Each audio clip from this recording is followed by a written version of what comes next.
YouTube, welcome to the channel. I'm Bella, and today I'm going to be reviewing the film Charlie Says. Okay, this film has gotten a lot of flack because it took a feminist angle, as it focused on the three girls that went on to commit, well, first they joined the Manson family and then they committed the Manson murders. This is just some information. Okay, in 1969, Woodstock happened on the 15th and the 18th of 1969, and that happened in New York. In August 8th to 10th, the Tate LeBlanc murders of 7 people took place, and they were committed by members of the Manson family, Charles Manson being the cult guru leader. And then on Saturday, the 6th of December, the Alamo Free concert happened, and that happened over in California, where the Hells Angels were put on security, and it got very violent, and somebody got murdered, and several other nasty things happened, and that all happened in 1969. The film Charlie Says focuses on the experiences of the 3 female main sort of followers of Charles Manson. You see one person join and how the brainwashing, how Charles Manson's cult worked. And actually it was provided quite a bit of understanding regarding Charles Manson, who is played wonderfully by Matt Smith, former Doctor Who and several other things that he's done. But he actually played him really, really well. You saw the charm, you saw the maliciousness, you saw that mercurial nature, you saw sort of how it was started off as free love, and then it turned, and then they got involved in violence, and how it all just became very, very unhinged. That was really well done, and it actually explained like the motivations behind certain things. But what really frustrated people is, why didn't they leave? Why didn't any of the followers of Manson leave? And this is, well, they were brainwashed, they were controlled. This was their worldview. I mean, it took all of the followers of Charles Manson's 5 years of deprogramming in jail after they'd been convicted to actually stop saying, Charlie says this, Charlie says that, Charlie says, which is the title of the movie. It was really well done. A lot of people have sort of complained and said, oh, but they weren't victims, and it wasn't, you know, the real victims were the people that were murdered. And yes, the real victims are the people that were murdered. You can't deny that. Nobody asked to be murdered in their own home, whether you're a celebrity or whether you're not. But nobody asked to sign up to a cult and end up murdering people either. And they were so blinded, so blinkered, that they just couldn't see it anymore. It took them 5 years after the crimes to actually start to think for themselves. And that was only after they put a graduate student who was working with them, excuse the fish tank, who was working with them, who at first had to start to reclaim their body, saying it's your body, and gave them a lot of women's studies literature to sort of retake back their person away from Charles Manson. So that was interesting in itself. It actually was very fair. I thought it gave Charles Manson a fair hearing, it gave his followers a fair hearing, even gave Tex, who was a male follower of Charles Manson, a fair hearing, and allowed him to sort of explain why he left and then he came back, and how the pull was too strong that even a boy follower of Charles Manson couldn't escape, even though he had the opportunity to. And it also explained the journey of the graduate teacher that was teaching these 3 girls, because she was just sort of like, at first you can just see her sort of like, what am I being asked to do? And then she turns around to the director of the prison and she says, but what happens if I manage to get through and we get them to admit their crimes? Then what? They've got to live with it for the rest of their lives. And she's like, well, isn't that what prison is for? And you can see where the director is coming from. She says, for them to have any hope of parole or whatever, or to lead a comfortable life, they have to first be deprogrammed, 2, accept what they've done, and 3, build a decent prison life, because they couldn't be put in the general population at all. Because they had to be kept separate, because they kept trying to recruit people to the family. So that was obviously the director's first port of call, was get them deprogrammed, get them to accept it, and then we can begin their proper rehabilitation from that point on. Oh yeah, what is really kind of crazy and a little odd is Charles Manson tried some Scientology, and he said that that was crazy. So if Charles Manson says that Scientology is crazy, don't go near it because it's just bad, man. And I mean, Charles Manson is not exactly known for his sanity. So, yes, it was a good movie. It portrayed it well. It was fairly balanced, actually. It didn't favour one person over another. It allowed everybody to tell their tale. And it actually, you could feel it building and building and building and building and building and building and building to the violence. And in fact, there's like one point where you think, actually, if he'd got a record contract at this point, they would have gone a completely different way and it would have been all been hunky-dory, but it didn't. But I think that you can see, I don't know whether Charles Manson is like a mirror through which the culture of the 1960s flows and he sort of interprets it, or whether the culture imposes on Charles Manson's family. And it just bees.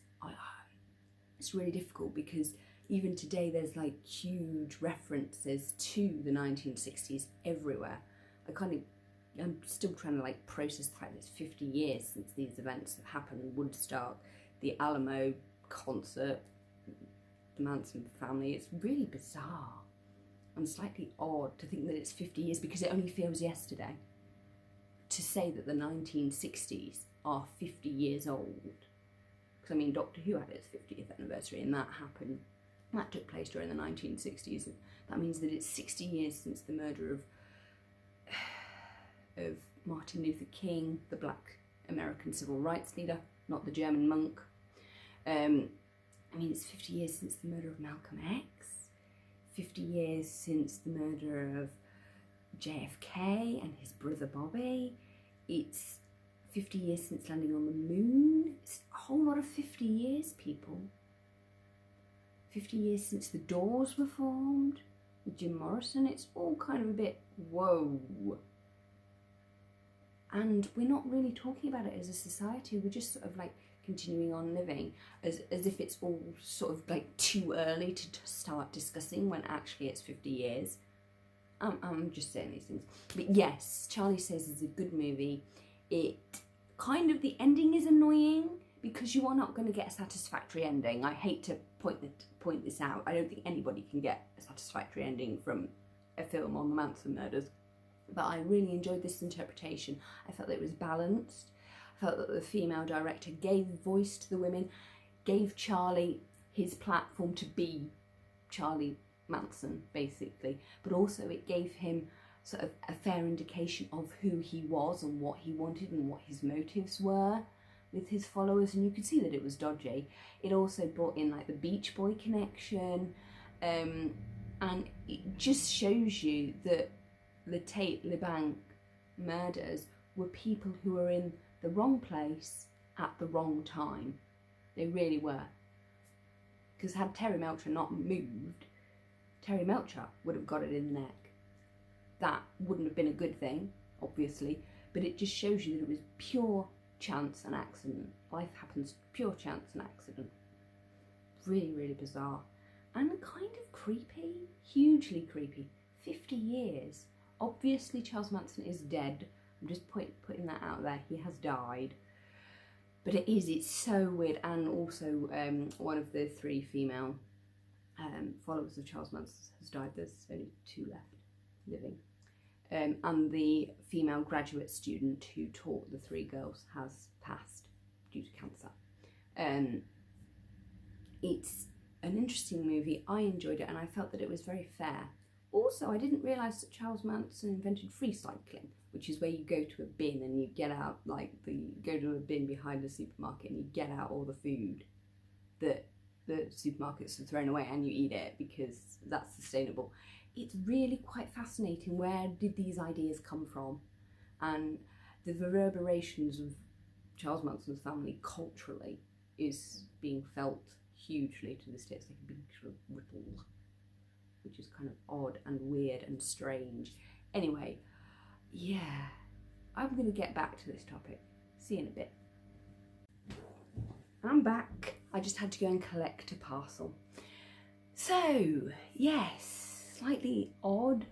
As a film, I'm actually going to give it 5 out of 5. I really found it fascinating. In fact, parts of it were really quite enjoyable. It was a good movie. It explained everything really well. And you did feel that it explained what it was like to live in the cult, what it was like to be a member, what it was like not to be a member, what it was like to be one of those guards. Because it's interesting, even speaking, like the teachers were speaking about how the guards were treating the girls, and they said, well, the guards love them, they're so good, they're so pliable, they have all sorts of contraband that they're not supposed to have, like knitting needles and this, that, the other, just to give them things to do because they're so pleasant, which was really creepy. It's not the fact that these weren't nice people that murdered people, it's the fact that they were nice, normal people that ended up murdering people and were still normal people after the murders, which was kind of really strange. Like, there they were, sort of like making bookmarks and doing these things and talking about being happy earth mothers. And then you just sort of think, they go from that to stabbing people. It is really like that quick. It goes from one thing to the other, and you're just sort of like, how did that happen? 1 minute we're all sitting down, clapping our hands, reading the New Testament. The next minute, tripping out on LSD. After that, garbage, you know, free cycling, getting the garbage in, having a nice meal, baking some cookies.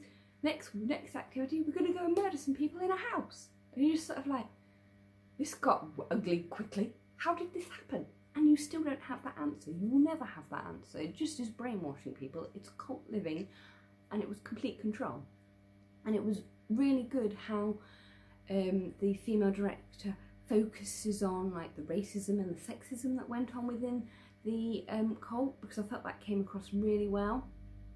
And it wasn't just coming from like the person at the top, it was also coming from the other men that he had, even though the cult was mostly women and some women could come and could go and this, that, the other. But the ones that were in it, that were really sort of in it and were really for Charlie, you could see that they weren't going anywhere. And you understood that by like 3 scenes in with them, you knew that she wasn't going to leave, and Charlie was just like, you can go, you can stay, I'm not really bothered. But, and it's because he gave that illusion of choice that actually tied them to him closer. If he said, no, you've got to stay, she would have gone. But because he didn't say no or didn't say yes, he was just sort of like, he knew that by his supposed indifference, it would make her say, because that she'd then have to make that choice, not him. Which is really, really clever and really quite frightening and terrible, terrible persuasive technique. It is scary, actually. Really, really scary. And creepy that you can allow one person, doesn't matter if they're male or female, to have that amount of control over you. Very unusual. Very, very, very unusual and fascinating. And slightly odd, if creepy. Interesting. I enjoyed the movie. 5 out of 5 stars. Check it out. Matt Smith's performance is good. All of the performances are good, actually. It's pretty fair to everybody. Everybody gets a fair hearing. I thought it was fairly balanced. Obviously the ending is going to be unsatisfactory, but I mean, it's going to be an unsatisfactory ending. Nobody wins. There is no winner. It's just terrible. And actually the use of violence, because it is R-rated, it is an 18, hence why this video is kiddie locked. Sorry kids, but I don't really think you want to hear about Charles Manson and the Manson family murders. The movie's good. It gave everybody a balanced sort of look at them as people. You felt that you knew them as individuals, and you did feel for everybody in the situation. You just sort of like, oh, when Charlie didn't get his record contract, you were like, oh, this is not going to go well for everybody. It was just sort of like, oh, just like, oh God, this is going to end badly, really, really badly. Even though you knew where it was going, it was nice to find out how it led to that, how it got to that extreme. Whereas before you just sort of had it, and the Manson family cult did this, and you just sort of like, well, how? Last week we saw them taking tourists round on horseback rides, happy clappy, talking about Jesus. That's a, yeah, it was literally turn on a spit, and it's quite frightening. I'm giving it 5 stars out of 5. Sorry if this has been a random babble, and I apologise for the parcel getting in between, but check it out. It is a very, very good film. It's got mixed reviews on Rotten Tomatoes, but I found it to be fairly interesting. And yes, some people could say that the victims of the Charles Manson cult were the cult members and obviously the people that got murdered, because everybody was being controlled. Obviously, to take somebody's life, you've got total control over them, and that can't be allowed. But it is interesting to see that there were far more victims of Charles Manson than the 7 people that died on the 8th and the 10th of August. 1969, 50 years ago. That's just like, what? Seems like only yesterday. It's very, very strange. But yes, hope you've enjoyed this film review. Please like, comment and subscribe. It was a very, very good movie. I found it very informative and also quite interesting how it was balanced. You had some time in prison and then it flashbacked really well. So you had that. So it went from the present to the past quite nicely, and it all knitted together quite well. So yeah, if you've got anything to say about it, please do in the comments below. Obviously I will monitor them because it's got to be appropriate and respectful. And no, we are not doing any Charles Manson worship. That is just ridiculous, people. You need to get off that right now. So yes, let me know what you thought about the movie Charlie Says, whether you thought it was good, what you liked about it, what you didn't like about it, and see you in my next video. Bye everyone.